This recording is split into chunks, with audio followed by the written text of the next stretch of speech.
Hello दोस्तों, मैं अंकित मिश्रा स्वागत करता हूं अपने इस लेटेस्ट वीडियो में। दोस्तों, हम सेल्फ स्टडी कैसे करें, कईयों का ये सवाल है और काफी लोग कमेंट पे कमेंट किए जा रहे हैं कि सर क्या है कि मैं कोचिंग ज्वाइन नहीं करना चाहता हूं, मैं सेल्फ स्टडी करना चाहता हूं। तो सेल्फ स्टडी करते समय आपको बहुत सारी प्रॉब्लमें आती हैं। इधर लेक्चर चल रहा है और आपको नींद आ जा रही है, इधर लेक्चर चल रहा है, आपको किसी का कॉल आ गया और आप उसमें बात करने लगे तो आपका ध्यान बिल्कुल भटक जाता है। तो ऐसे कौन कौन सी बातें हैं दोस्तों जो आपको बिल्कुल अवेयर करेगी सेल्फ स्टडी करने के लिए, तो मैं आपको 6 पॉइंट आज डिस्कस करने वाला हूं। इन 6 पॉइंट से आपको मैं बताऊंगा कि सेल्फ स्टडी आप कैसे करेंगे, आपके अंदर एक मोटिवेशन जागृत होगा बस इस वीडियो को देखने के बाद से। तो वीडियो को अंत तक बने रहिएगा। चलिए स्टार्ट करते हैं और समझते हैं कि हम सेल्फ स्टडी कैसे कर सकते हैं, अपने आप को मोटिवेट कैसे कर सकते हैं। आपको कहीं कोचिंग जाने की जरूरत नहीं है, आप घर बैठे अच्छी पढ़ाई कर सकते हैं। सबसे पहली चीज, एक लक्ष्य निर्धारित करें।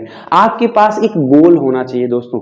मैं कहूं कि आप जाओ तो आप कहां जाओगे, जब तक मैं आपको बताऊंगा नहीं कि आपको यहां पे जाना है, यानी कि आपको कोई भी काम करना है तो सबसे पहले अपना एक लक्ष्य निर्धारित करिए, एक गोल निर्धारित करिए। हर किसी का सपना होता है, कोई डॉक्टर बनना चाहता है, कोई आईएएस बनना चाहता है, कोई किसी अधिकारी बनना चाहता है, मतलब हर लोगों का एक सपना होता है। तो क्या आपका सपना है? यदि आपका सपना नहीं है तो समझ लीजिए आप मेहनत नहीं कर रहे हैं।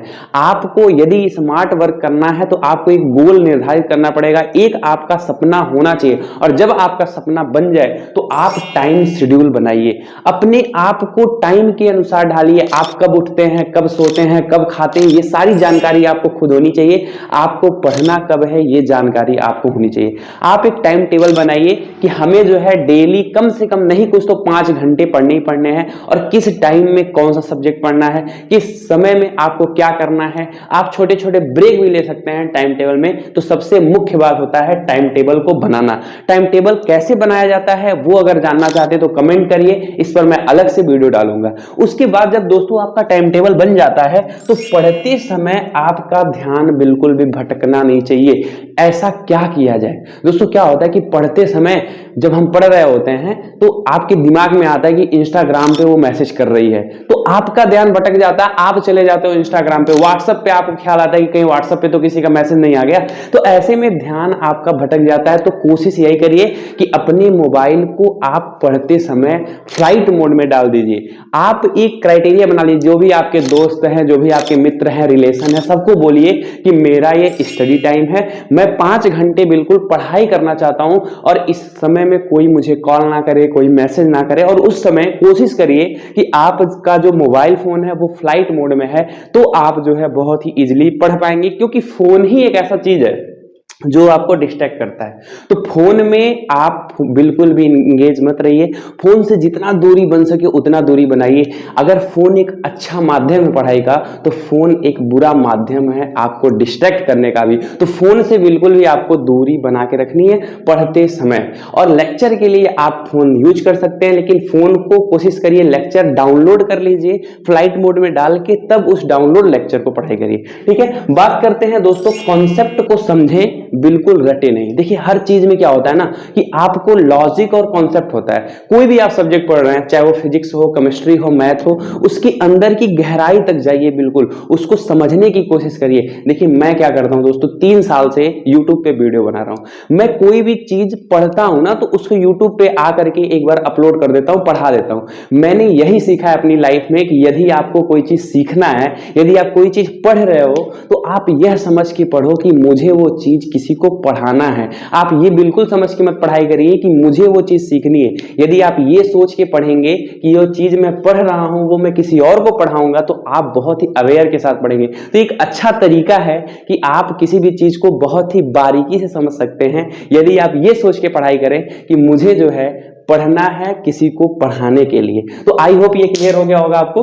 तो कॉन्सेप्ट को समझें, बिल्कुल भी रटे नहीं। बात आती है रिवीजन जरूर करें। सर अगर आप सेल्फ स्टडी कर रहे हैं और आप रिवीजन नहीं कर रहे हैं तो आप बहुत बड़ा गलत काम कर रहे हैं। समझिए जो चीज हम पढ़ते हैं ना वो 2 से 3 दिन याद रहती हैं, उसके बाद चीजें भूल जाती हैं। तो रिवीजन आपको डेली जो भी चीज पढ़िए उसके 1 दिन बाद रिवीजन करिए, फिर उसको कोशिश करिए 2-3 दिन बाद रिवीजन करिए, फिर 7 दिन के बाद रिवीजन करिए, करिए, फिर 21 दिन के बाद रिवीजन करिए। एक टाइम टेबल बनाइए कि ये चीज मैंने आज पढ़ा है, इसको कल रिवीजन करना है, फिर 2 दिन के बाद रिवीजन करना है। ये जो क्राइटेरिया आप अपनाएंगे ना, इससे कोई भी चीज आपको बहुत ही आसानी से याद हो जाएगी और लंबे समय तक याद होगी। अक्सर यही होता है, बच्चे खूब मेहनत करते हैं, बहुत अच्छे से समझ में भी आता है, पढ़ने के बाद एकदम मजा आ जाता है कि भाई आज तो मैंने कोई चीज पढ़ा, लेकिन होता क्या है 2 से 3 दिन के बाद वो सारी चीजें भूल जाती हैं। तो आप रिवीजन जरूर करिए। तो ये चीज आप अपना सकते हैं। सबसे बड़ी चीज जो आपको करना ही चाहिए, किसी भी एग्जाम की अगर तैयारी कर रहे हैं आप, तो आपका कोई ना कोई लक्ष्य है तभी तैयारी करना है। जैसे आ गया किसी गवर्नमेंट का एग्जाम या आपका जो है बोर्ड का एग्जाम ही है, तो आपका एक टाइम शेड्यूल जब बना रहेगा तो उसी के हिसाब से आप पढ़ाई करोगे। और जब ये सारी चीजें हो जाती हैं, रिवीजन हो जाता है, तो आपको मारना है मॉक टेस्ट। जैसे बोर्ड के एग्जाम चल रहे हैं आपके, तो बोर्ड के एग्जाम का जो पेपर है प्रीवियस ईयर क्वेश्चन, उसको उठाना है, उसको सॉल्व करना है, पूरा टोटली उसको टाइम देना है। यदि 3 घंटे का एग्जाम होता है बोर्ड में, तो आपको 3 घंटा उस पेपर पे देना है। आपको ये जज करना है कि मैं इसको कितने टाइम में कर पा रही हूं या कर पा रहा हूं।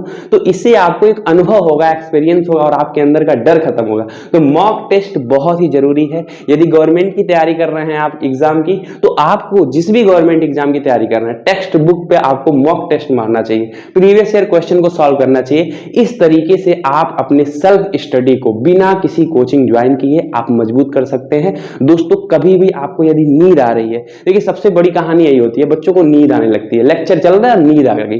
तो नींद आ रही है तो आप अपने पास पानी रखिए, बॉटल में जो है वाटर रखिए, वाटर पीते रहिए। हो सकता है आप सेंटा फ्रूट्स भी ले सकते हैं, सेंटा फ्रूट जो है आप चबाते रहेंगे तो आपको नींद बिल्कुल नहीं आएगी। तो ये सारे फैक्ट हैं सेल्फ स्टडी करने के। तो ये सारी चीजें यदि आप अपनाते हैं तो आपको बिना कोचिंग जाए आप अपने घर पे सेल्फ स्टडी कर सकते हैं। तो कैसी लगी ये वीडियो?